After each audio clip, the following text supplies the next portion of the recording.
In August 1945, the world witnessed a monumental shift in the history of warfare when the United States deployed the first atomic bombs on the Japanese cities of Hiroshima and Nagasaki. The sheer scale of destruction was unimaginable. Entire towns were obliterated, and countless lives were lost in an instant. Despite this unprecedented devastation, Japan did not surrender even a week later, leaving the world in a state of anxious uncertainty. Although Japan's tentative agreement to a conditional surrender offered a glimmer of hope, it was not enough for President Harry S. Truman and his advisors. What the public didn't know was that President Truman had a substantial stockpile of atomic bombs at his disposal, ready to be used if necessary. While many might assume that the plan to drop 2 atomic bombs on Japan was a foregone conclusion, historical documents reveal a more complex and uncertain scenario. In the closing months of World War II, scientists working on the Manhattan Project were racing against time to produce as many atomic bombs as possible, knowing the end of the war could hinge on their success. High-ranking officials, scientists, and military leaders in the United States were engaged in intense discussions about the potential deployment of additional bombs. These deliberations were fraught with ethical, strategic, and political considerations as the leaders grappled with the immense power at their disposal and its implications for the future of warfare. As the critical moment of Japan's surrender approached, the ultimate decision rested on President Truman's shoulders. The world waited with bated breath, aware that his choice would shape the future of international relations and warfare. This period was tense, as speculation and anxiety ran high among the public and within military circles. The fate of millions hung in the balance, and the pressure on this one man was immense. Back in 1942, after years of exhaustive research, President Franklin D. Roosevelt authorized the launch of the Manhattan Project. This top-secret initiative aimed to create the world's first atomic bombs. Spearheaded by Major General Leslie R. Groves Jr., the project enlisted thousands of American workers across hundreds of facilities nationwide. The scale of this endeavor was unprecedented, with scientists and engineers working around the clock under tight security measures. Soon, American military planners began contemplating how to harness this powerful new weapon, seeing it as a potential game-changer in the war. Initially, the atomic bomb was intended for use against Germany. However, as the war progressed, it became evident that the Nazi regime would be defeated without resorting to nuclear force.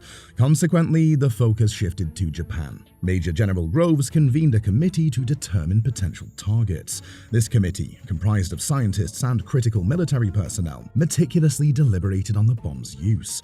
During their first meeting in April 1945, just a week before Germany's surrender, they identified several potential targets. They concluded that the target should be large urban areas of at least 3 miles in diameter, located in densely populated regions between Tokyo and Nagasaki, and of significant strategic importance. After thorough consideration, they shortlisted 17 cities, including Tokyo Bay, Osaka, Kobe, Kyoto, Hiroshima, Yamata, Kokura, Nagasaki, and Sasebo. On July 16, 1945, the first prototype bomb, the Trinity test, was tested in the New Mexico desert. The test was a resounding success, producing a far more powerful explosion than scientists had anticipated. This test marked the dawn of the nuclear age, with a mushroom cloud visible for miles. Despite this achievement, Major General Groves cautioned J. Robert Oppenheimer, the leading scientist of the Manhattan Project, that it might take more than 2 bombs to force Japan to surrender. This highlighted the urgency and uncertainty surrounding the use of such a devastating weapon. President Harry S. Truman, who assumed office after Franklin D. Roosevelt's death, was informed of the atomic bomb's success just a day after the Trinity test. This revelation came right before the Potsdam Conference, where Truman, Soviet Premier Joseph Stalin, and UK Prime Minister Winston Churchill were to discuss their next moves. Until then, Truman hadn't shown much interest in nuclear weapons, but he quickly grasped the significance of this new technology. It presented an opportunity to end the war with Japan decisively and send a powerful message to the Soviet Union, marking a pivotal moment in both the war and the emerging Cold War dynamics. In his memoirs, Truman wrote about the moment he learned about the bomb. There was unanimous, automatic, unquestioned agreement around our table. Never did I hear the slightest suggestion that we do otherwise. Even Stalin supported the idea of using the bomb against Japan, recognizing its potential to reshape geopolitical power balances. The list of potential targets was finalized through secure communications between Secretary of War Henry Stimson in Potsdam and Major General Groves in Washington, D.C. Hiroshima was chosen as the primary target. Still, backup options were necessary in case of unforeseen issues. Kyoto was ruled out due to its cultural significance, so alternatives like Kokura and Nagasaki were considered.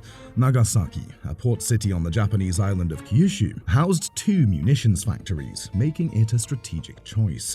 10 days after the Trinity test, with all parties agreeing on the final target list, the United States, Great Britain and China issued a joint declaration, demanding Japan's surrender and warning of severe consequences if the ultimatum was ignored.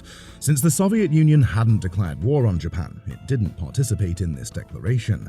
A directive was then sent to the commander of the Strategic Air Forces in the Pacific, instructing the 20th Air Force to prepare to deliver the first of potentially many atomic bombs. This set the stage for what could have been an even more devastating continuation of nuclear warfare. On August 6, 1945, the B-29 Super Fortress bomber Enola Gay took off from an airbase on Tinian Island. Shortly after 8 a.m., the city of Hiroshima came into view. 15 minutes later, the uranium bomb named Little Boy, with an explosive power equivalent to 12 kilotons of TNT, detonated over the city. The result was a catastrophic explosion, engulfing Hiroshima in fire and destruction. News of the bombing quickly spread, with immediate press releases and radio broadcasts informing the Imperial High Command. A top Japanese nuclear physicist, after examining the aftermath, confirmed that the city had indeed been hit by an atomic bomb, solidifying the terrifying new reality of nuclear warfare. As Japan grappled with the devastation, preparations for the next bombing mission were already in motion. On the morning of August 9, 1945, another bomb, Fat Man, was dropped on Nagasaki. By then, Japan was uncertain if more atomic attacks were imminent. Despite the second bombing and a Soviet invasion in August, Japan still did not surrender unconditionally. Instead, they offered a conditional surrender, hoping to preserve the emperor's status and power. The stalemate highlighted the intense negotiations and the brinkmanship that characterized the final days of World War II. Moving on to August 10th, Japan's offer of conditional surrender prompted President Truman and his cabinet to evaluate the situation closely. That same day, Major General Groves sent a letter to Chief of Staff General George Marshall, reporting that the next atomic bomb would be ready sooner than anticipated, thanks to scientists in New Mexico working tirelessly. Historical records reveal that a third bomb was assembled on the same island from which the previous bombers had departed. The primary plutonium core was about to be shipped from America. Some aircrew members recalled seeing the words Tokyo Joe chalked on the bomb's casing, although the bomb, named Fat Boy, was intended for Kokura. A top-level conversation between 2 military leaders on August 13th provided further insights into the third atomic bomb. The transcript confirmed a production line for approximately 12 additional bombs was underway, targeting other potential sites. According to the discussion, the third bomb would be ready for deployment on August 19th, with more bombs becoming available in September and October. This relentless production and deployment planning pace demonstrated the US's determination to bring the war to a swift and decisive end. Now, President Truman was adamant that only he could authorize the use of the third atomic bomb on Japan. No one else held that power. Some believed he feared that another nuclear strike might disrupt the Allied efforts to end the war rather than hasten them. According to one cabinet member's diary, Truman expressed his desire to halt the ongoing destruction during a morning meeting. However, Japan's initial surrender offer was insufficient. Truman and his advisors demanded nothing short of unconditional surrender. The following days were filled with waiting, as speculation ran high in the American press and military circles about the next steps. On August 11th, Major General Groves contacted Oppenheimer's office in New Mexico, instructing him to hold off shipping the next plutonium core to Tinian and wait for further orders.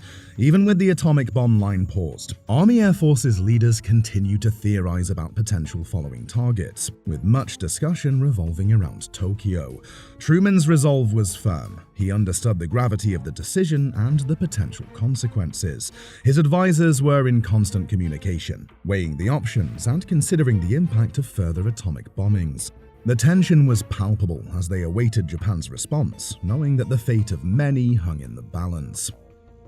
On August 13th, Secretary of War Henry Stimson advised that shipments to Tinian should resume immediately. The next day, with top army planners still considering Tokyo as the likely next target, Groves was informed that a final decision on the third atomic bomb would be made within 24 hours. That afternoon, President Truman met with a British ambassador, expressing his frustration over Japan's reluctance to surrender and indicating that he might have to order the bombing of Tokyo within days. However, it never came to that. Later that same day, Imperial Japan announced its decision to surrender unconditionally. Nearly 80 years later, historians continue to debate the reasons behind Japan's change of heart, suggesting that the Soviet declaration of war, internal Japanese pressures, and the overwhelming impact of the atomic bombs all played significant roles. Despite never being used, the unused bombs were a crucial element of the American strategy to end World War II. The third bomb was closer to being deployed on Tokyo than many people realize or are willing to acknowledge. If you found this video insightful, please give it a thumbs up and subscribe to our channel for deeper insights into history's most pivotal moments. Thank you for watching.